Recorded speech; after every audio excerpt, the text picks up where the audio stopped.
tal, amigos de Querétaro? De verdad, me da mucho gusto saludarlos hoy con una grata compañía, un colaborador muy cercano y muy querido, el maestro Francisco Sánchez. ¿Cómo estás? ¿Qué tal, David? ¿Cómo estás? Y a todo tu auditorio de Querétaro, de verdad. Pues muchísimas gracias por estar con nosotros.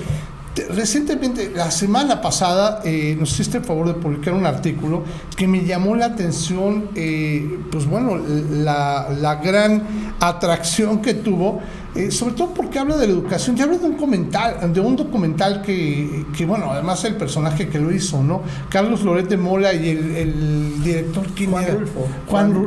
Carlos Rulfo. Juan Carlos Rulfo, sí. Es de hecho, creo que es pariente o algo cercano, ¿no? De la dinastía Rulfo. Así es. Fíjate que me llamó la atención porque digo, fue muy atractivo, fue muy llamativo, porque aunque es un documental que ya tiene sus años, si no me equivoco, tendrá 5 años, más o menos así, el tema que toca creo que es un tema neurálgico, es un tema de esos que le echas limón a la herida y vuelve a arder, y creo que hay que reflexionar, más aún ahorita en un entorno cercano a que se está empezando a manejar una reforma en la educación por parte del presidente de la República, no cercano, pero anda en eso.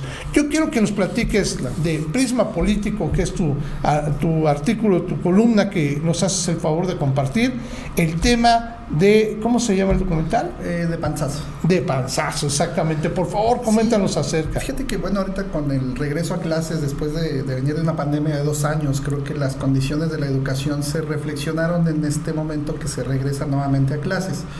Se me hizo pertinente como recuperar ese documental que con mis alumnos lo hemos visto en algunos temas de las materias y lo volví a tocar, y se me hizo pertinente como trasladarlo a la columna por el simple hecho de dónde está la educación en México, ¿no? Mencionabas hace rato que es un tema que pareciera ser que está en boca de varios, pero al final sigue siendo un problema y pasan las décadas y parece ser que son los mismos problemas.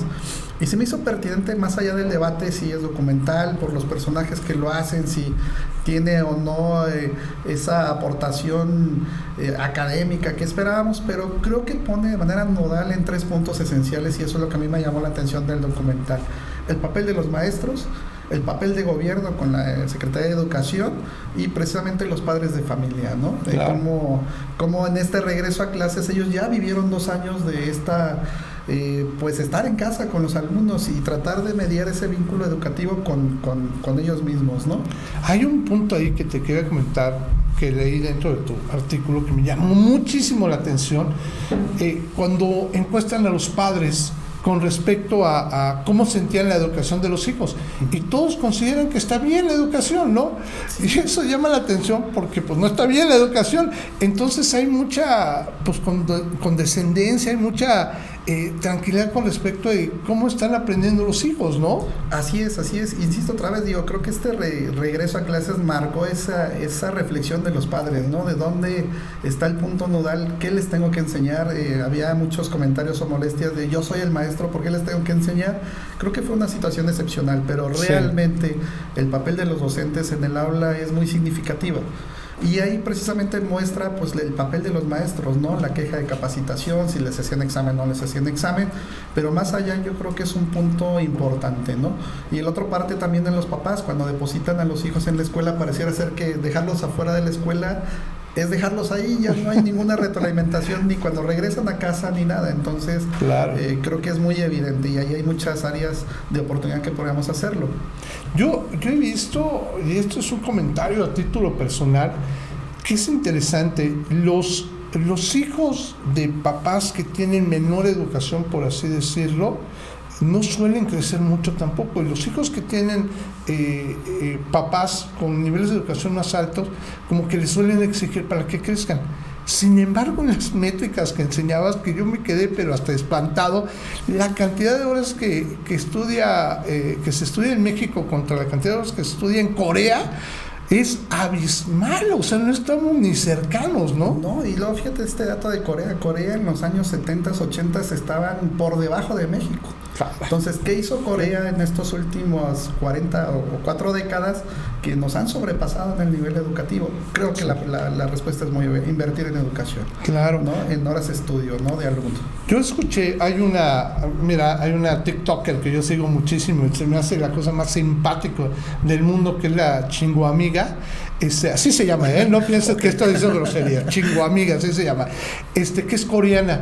Y ella platica su vida de estudiante. Oye, es lo más cercano a una tortura que yo he escuchado, porque además que viven en cuartos chiquitos, estudian prácticamente 16 horas al día, es impresionante. Y además, el día que tienen exámenes ellos de admisión a las universidades, se paraliza la ciudad. O sea, todo es permitirle el paso a los jóvenes para que vayan, los carros se detienen, no hay trabajo, no se trabaja ese día. Es increíble la visualización que tiene esa educación. Y aquí, pues ¿cómo estamos en ese aspecto, no? Híjole, ahí también el documental maneja algunas cifras de 100 alumnos que ingresan a primaria, solamente 60, digamos, ingresan al siguiente nivel. Y así vamos la cascada hasta la última cifra, yo creo que representativa es cuántos llegan a la universidad y cuántos, digamos, ingresan, pero también cuántos terminan o tienen la facilidad de terminar un posgrado. Son muy pocos, de 100 creo que son 10, y de ahí, pues bueno, tiene la cifra. Me pones chinito nada más de pensar o sea, el esquema, y eso pues obviamente refleja en pocas oportunidades. Te pongo dos anécdotas muy simpáticas, son directas, son de mis hijos, ¿no?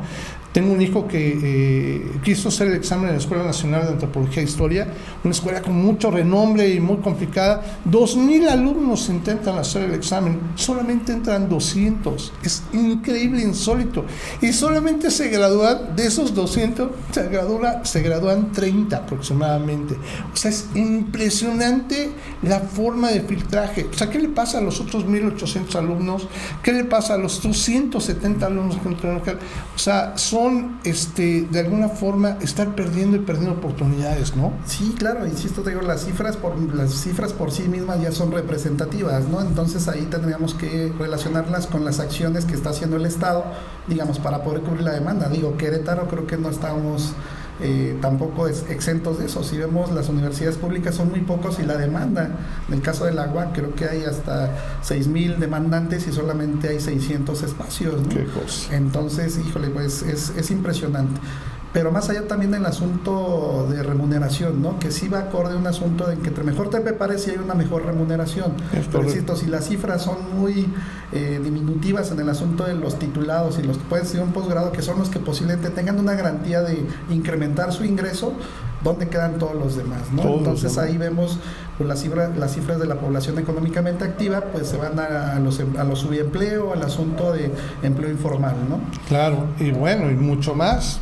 Mucha gente que, digo, yo no la justifico, pero sí entiendo, pues entra a niveles hasta de delincuencia, ¿no? De tratar de hacer las cosas fáciles para obtener dinero, ya que no se ha podido avanzar en la cuestión de la educación, ¿no? Totalmente, y bueno, lo vemos en la franja, es que son nuestros jóvenes que, digamos, serían los que estarían en edad de poder estar estudiando desde el asunto de la primaria, secundaria, que creo que en México lo tendríamos cubierto casi en el 95% según las últimas estadísticas. El problema está entre profesional y lo que es la preparatoria, ¿no? Que digo, la franja es muy grande de deserción y de que no alcanzan por diferentes motivos, ¿no? Pero, y ahí es donde podríamos asociar el asunto hacia dónde se van, ¿no? Estos jóvenes o qué están haciendo, o los incrementos de delincuencia tanto organizada como pues, el asunto que vimos en el estadio, ¿no? Correcto. Yo vi un poquito del concepto de la reforma educativa del presidente Andrés Manuel López Obrador. Es muy interesante porque pretenden hacer una escuela más activa. Sin embargo, pues apenas está en pañales, ¿no? Prácticamente. Claro, y bueno, también contextualizar, ¿no? El asunto de cómo venía la educación en México con los gobiernos neoliberales que privilegiaban el asunto, pareciera ser técnico. Y pues López Obrador en este asunto, pues lo primero que hace es cancelar la reforma propuesta por el anterior presidente, y que creo que fue un acierto, y que muchos maestros estaban pues ya en un asunto de crisis por el asunto del famoso examen y demás, y creo que uno de los aciertos del presidente es dar marcha atrás, y ahorita está proponiendo regularmente desde su trinchera cómo podemos mejorar esto. Sí, te digo que yo ya la vi, suena interesante. te digo, es un poquito más escuela más activa, muy moderna dentro de lo que estoy viendo. Sin embargo, pues bueno, yo creo que se va a poder ver en años hacia el futuro, pero como bien dices, ¿no? Si Corea del Sur lo logró, ¿por qué no podríamos hacerlo nosotros? Claro, ¿no? y digo, y viene el otro tema, ¿no? Entonces, ¿dónde está el asunto de el gobierno en esto, ¿no? ¿Dónde está la Secretaría de Educación? Y bueno, ahí el documental señala como de manera muy precisa el asunto de algunos titulares de estas áreas y también el asunto del sindicato en México, ¿no? Que bueno, claro. Ahí conlleva muchas situaciones de nuestra historia política, pero insisto, ha sido un factor determinante de este papel, ¿no? Tanto maestros como gobierno y por supuesto los padres de familia, ¿no? Claro, pues bueno, maestro, creo que lo dejamos aquí. Es un tema extensísimo. Te digo que me sorprendió mucho la cantidad de personas que reaccionaron ante tu artículo. Lo cual me queda claro que bueno, teníamos oportunidad de platicarlo un poco, ¿no? Excelente. Sí, solamente decir esa parte, digamos, aquí el tema era precisamente que generara ese interés, lo decía al final, que pudiéramos cada quien desde su área poner un granito de arena para poder incentivar, porque creo que la educación al final sí cambia la condición de vida de los muchachos, y yo siempre les digo en el aula que vale la pena seguir estudiando y finalizar y concluir los estudios, porque en México sí garantiza un asunto económico, ¿no? Sí va atribuido mejor educación, mejor ganancia, digamos, mejor salario. Totalmente de acuerdo. Pues, maestro, te agradezco muchísimo que hayas estado con nosotros. Te pido el favor que nos digas de qué forma te pueden contactar para algún comentario. Excelente, claro, mi correo que está ahí en la columna es frasa18@hotmail, así de Francisco Sánchez @hotmail.com.